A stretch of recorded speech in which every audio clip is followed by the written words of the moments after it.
Welcome back to Online Darts, everyone. Final night of action, and we're in Sheffield, and we're joined by the wonderful returning Mark Webster.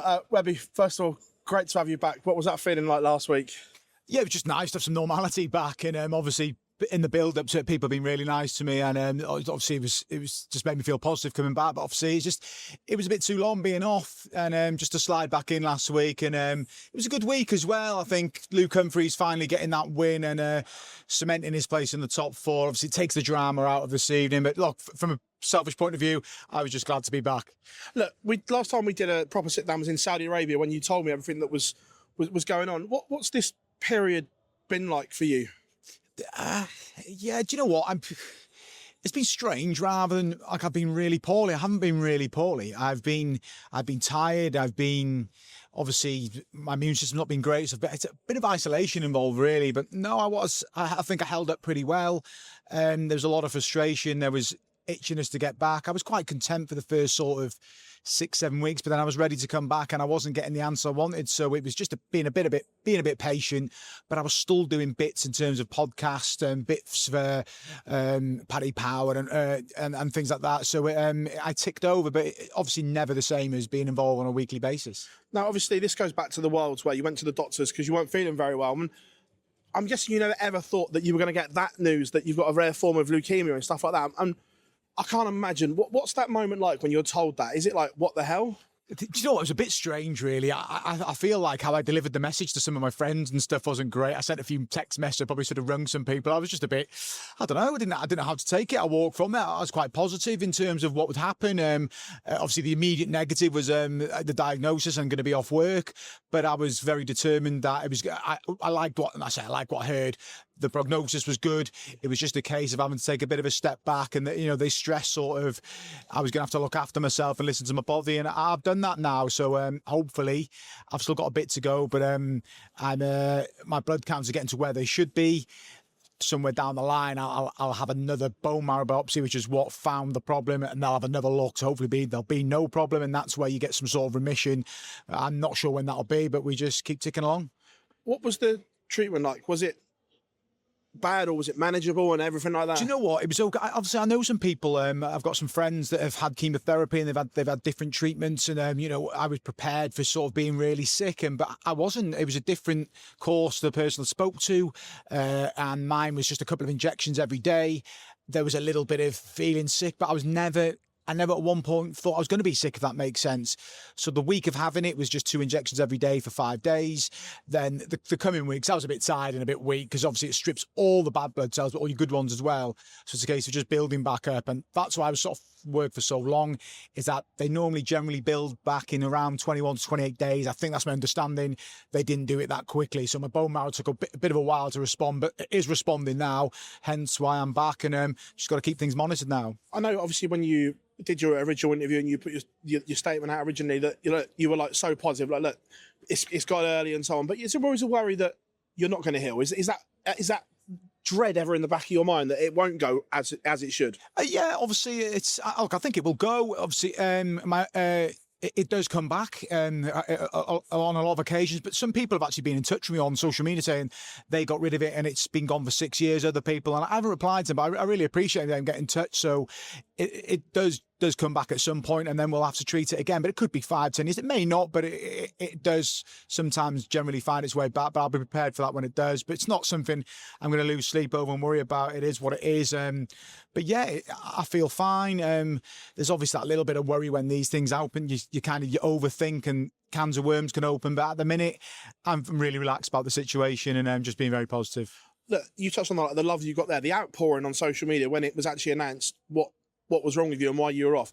You must have been taken aback and blown away by the support. Yeah, it really was. And I was really grateful as well for people getting in touch, keeping in touch, and do you know what I mean? Friends, people at Sky, yourself, we chatted on a weekly basis, didn't we? And it was really nice. I wasn't going to say what was wrong with me because in my naivety, I thought, I'll be back soon. I thought, there's no need to say anything. All they need to know, I've probably gone off with just for a few weeks. And then you do 3 weeks. I thought it might turn into 6. And I could just sort of fiddle my way back in. But obviously, Modus released a statement and I thought, I'll say what's wrong with me, and then, but lo and behold, 2 weeks after I got clearance to come back. But obviously it was diagnosed early January. But I feel fine now. I still have to have regular appointments, lots of blood tests, and have so many needles. But otherwise, I feel like everything's going okay. Wayne Mardle told us the joke he played on you where he sent you a package and just addressed it to the 2008 world champion, no name. Yeah. When I opened the woman goes with the tube, I said, gee, I don't know that's off. Yeah, it was just it's full of goodies, actually. It was a fair play. I really loved it. And my kids loved it as well. There's all sorts of sweets and going on in there. But it was nice. Yeah, people sent me stuff. And it was nice to be thought about. And I missed everyone because it's just like there's a bit of an interaction here on a weekly basis. We're here to work, obviously, but there's an element of fun. And I missed that fun and routine. Did you watch every week, though? Not every week, no. Look, I've kept across every week. Yeah. Some weeks I recorded. Because obviously, when the weather's got a bit better, I've tried to get out and watch a bit of football. But yeah, I've kept an eye on it. You've got to, haven't you? And you've got to be in touch with it. I've enjoyed it. I think there's been loads of stories. It's a shame it all got wrapped up before the playoffs, but I think it'll still be a good finals night. And I think all the players have played their part as well. I know it's a cop-out thing to say, but they really have. And I think maybe a little tweak on the format, which is generally what the consensus is at the minute, might be next year, and we'll go from there. Well, you kind of beat me to it there. Does having everything wrapped up with a week to go and nothing to play for here, does that really show and emphasise that perhaps this format is done, it does need to evolve once more? Yeah, of course. And look, the PDC will look at it, don't they? They don't sit still, and they've got time to look at it now. I think the quality's there to have more players. But yeah, it's not ideal it being wrapped up. But it's the only time it's happened. Yeah, so we can put our boot in on this format all we want. But there's normally drama. Last year we had a 4v5 shootout. The year before, Nathan, was it when he won his first game, could have won his second one, there was drama. So it generally does go to the wire, just hasn't this year. And just that result last week was the one that wrapped it all up. So for all the players now, it's just about having one last competitive night before they either go off to European tours or go off to the playoffs. Where does MVG go from here? Because we've seen moments of brilliance this year, like the 1-2-2 average on the Pro Tour where he won night one, and his spells he's looked his old self, but then last week there was nothing there. It was a real sub performance. Where does Michael go to rediscover Michael? Yeah, he may not rediscover Michael. I think he's relaxed about it. Don't get me wrong, he's still got that hunger. He gets the hump when he loses, but I think he's honest with himself that he's not the best player in the world now. I think he just adapts. There's still that hunger there when he beat Dirk the other week on that Pro Tour. I like that. But there are these dodgy performances that creep in. That's happened for years now. It's not a new thing. I don't think we're going to get a super consistent Michael again. But I like the attitude. I still like the fight. I like the focus when he's here. He's got, I'm not saying the Premier League is the big tournament. There's big, as well, where his ranking's under threat. That will be the priority. I think he's just got to turn his head to that now. I think there's been some spells in the Premier League. Unfortunate to miss one, which doesn't help. But yeah, he'll go again. And like I said, he'll have a bit of bounce. And he's still got that cockiness about him. I still think there's that desire to play. So in terms of dominating the sport again, is he going to do that? Probably not. But I think there's still a lot more for Michael van Gerwen to offer. And like I said, when he's on point, he's still a delight to watch. And I do the odd exhibition with him and just stand behind him. When he's messing about, he's still got that sort of nonchalance to hit whatever he wants. So yeah, I'm looking forward to see what happens with him this year. His ranking could plummet to as low as 20. Let's just play devil's advocate, and he does plummet to that point. Does he still get in next year? Has he got enough credit in the bank to warrant it? Or do the PDC have to look at the rankings and pick the players that are in form? Unless his form is absolutely terrible, he's got plenty of credit. I think he goes in. It's simple as that. He's earned the right to have a ropey year, ropey couple of years, and I still want him in. I still like watching him play. I think he keeps you on your toes because he can be a bit erratic at times, but he's got that bit of magic, hasn't he? So yeah, look, he'll definitely be in next year. Team England and Team Wales going to the O2 as it pans out. The best 4 players in the world right now. Yeah, go on. Yeah, I will say that. Yeah, I obviously, I think you're going to look at Johnny and Gezi, particularly because the explosiveness of the two Lukes, they're always head and shoulders above. But them two can battle, particularly Johnny as well. I think what he lacks in sort of quality, fight, and just determination, they've all got attributes, and all 4 players can win that Premier League. There's a standout favourite, but all of a sudden Humphreys has found form at the right time.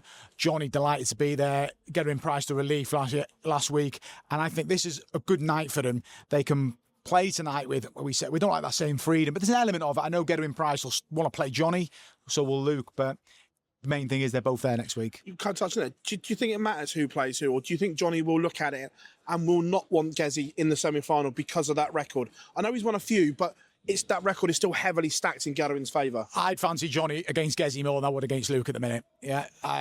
But how Johnny looks, Johnny don't care. You're in the top 4 of the Premier League. You're not going to... You're avoiding Luke lately. You've done your job. So just take what you can, and if he can put in a positive performance, timing from Johnny, I think what he's done well in the Premier League, not necessarily being the best player every night he's won them, he's just sort of beat the person in front of him, took his chances, got off to a good start. I think it just goes to show the reliability of Johnny. I think when you pick Premier Leagues, they sit around and say, I don't know how they do it, but you look at someone that's going to hold up, Johnny's reliable, and he's proved it again this year.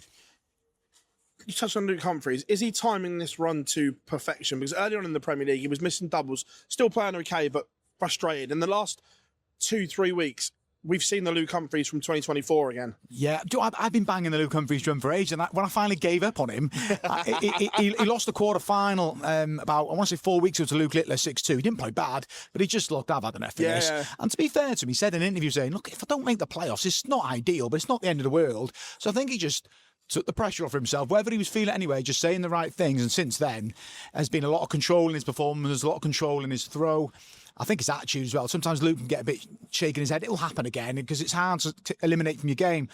But he's been really good at the back end. And to find your form when you're under it the most shows where his game's at. And coming into form at a great time as he's looking to defend his title. As a fan and a Welshman, how disappointed are you that Team Wales aren't going to be at their strongest at the World Cup? Yeah, really disappointed. And look, I keep saying, I don't want to keep... I feel like it's a disservice to Nick Kenny. For Nick Kenny, it's a great opportunity to represent his country and have a great opportunity for someone who really needs some valuable stage time as well. I hope he goes there, enjoys it, does himself justice. But you can't doubt that a weaker side without Gedwin Price there. I'm disappointed he's pulled out. I think he should have played. But I always say players are self-employed. They can do what they want. So I don't want to be hypocritical. Gedwin Price looking at his schedule. I just wish he'd moved something else around and not the World Cup, but he's taken the decision for Johnny now. He's just got to go there, be experienced. He's going to be one under pressure. He's going to have to help Nick Kenny along. They'll battle away, but it's going to be tough for them. Can you look past England? I know they didn't perform last year, but surely they're not going to not perform 2 years in a row. Yeah. For me, they win it. I don't think there's enough in any of the other nations. Obviously, Northern Ireland are still looking quite good. I think the Scotland new nation, Cameron's not playing like he can at the minute. Gary will play well because Gary plays well. The new Republic, the German team, are a bit out. Bless Ricardo, I can relate to that. He's having problems with his throw, but he's going to go and play, and he's got every right to. So I just think, not that they need a perfect storm, but this is a perfect storm for England, and I think obviously Michael and Gian could be their threat, but otherwise I see them winning a bit of a canter really. Poland, dark horse, Ratajski and Białecki, both playing quite well at the moment. Can they do some damage? Yeah, really good team. Yeah, look, there's going to be shocks and surprises. I don't want to start not ruling out teams. We're looking at the top echelons of the game, and I think the two Lukes will get there. But I do like that team. I think it's a focused team. I think Christoph will help Sebastian along. Well, Sebastian's improved immensely. He's won a Pro Tour. Thought he's brilliant against Bunting at the World Championships last year, and he's. Again, I keep saying the words great attitude. He's got a good attitude. He's not a sulker. He just gets on with it, and he's grateful for everything. He's getting out the sport, and he gets to play against probably one of his idols. It's a dream for him. You touched on, obviously, the problems Ricardo's having. I know that you can relate to that. Another one that's having this is Perlo Ljubic. That, again, some shocking averages, but I get they're not his fault. But you look at it on paper, you're like, wow. Same with Jules van Dongen last year. Now, I fully understand that these players have earned the right to be there, and they're never going to pull out. But is there maybe something, have the PDC got maybe a sporting integrity to look at here? Because we all knew last year that Jules van Dongen that was in such a bad state that America couldn't win. With Jules playing, America couldn't win. Danny couldn't win with that. And bit like Boris Kirchmar this year, with Perlo putting in the averages that he is, through no fault of his own, but is there a sporting integrity issue there that perhaps they need to be pulled? Yeah, possibly, but I'm not the guy to say it. I played in a World Cup when I had dartitis with Richie. I needed the financial gain. I understand that. And you convince yourself that could be when it changes. So go and do it where there's some financial gain. I get what you're saying. Like it is not going to change overnight, but they've earned their right. It's tough on the partner, but they're going to do the right thing. I wouldn't want to make that decision on the PDC. Like I said, they've earned the right. Their ranking holds up. They're going to go and play. And who knows? It might, for some of them, it might hopefully not, they sort this out. It might be their last payday in the game. I They might be looking elsewhere. understand. Hopefully that's not the case, because there are sort of ways of getting through this. Players can try things, and I got a bit of help, and mine got better. Not to the level, obviously, that I wanted it to, but I hope that there'll be some remedies for these players. Last one before you let you go, the World Match Play is now firmly on the horizon, and everyone's talking about it. There are a lot of established household names that at the moment are going to miss the wonderful Winter Gardens, people that have had that ranking money on their ranking for years and years. This feels like, one, a huge change, and two, those players, it's maybe a bit of a realisation here that, hang on a minute, I'm in trouble. Yeah, but it's healthy, isn't it? That's what we want, isn't it? It's I mean, it's easy for me as a player, a former player, looking in, but I didn't like it when I dropped out. You can't. You've got to keep on your toes. And it's Rob Cross under threat. Dave Chisnell looks like he's not going to make it. And new players will come in. And it'll be the same next year. There'll be some players who move on. It'll happen in the Grand Prix. Players move on, and that's the beauty of the 12-month cycle.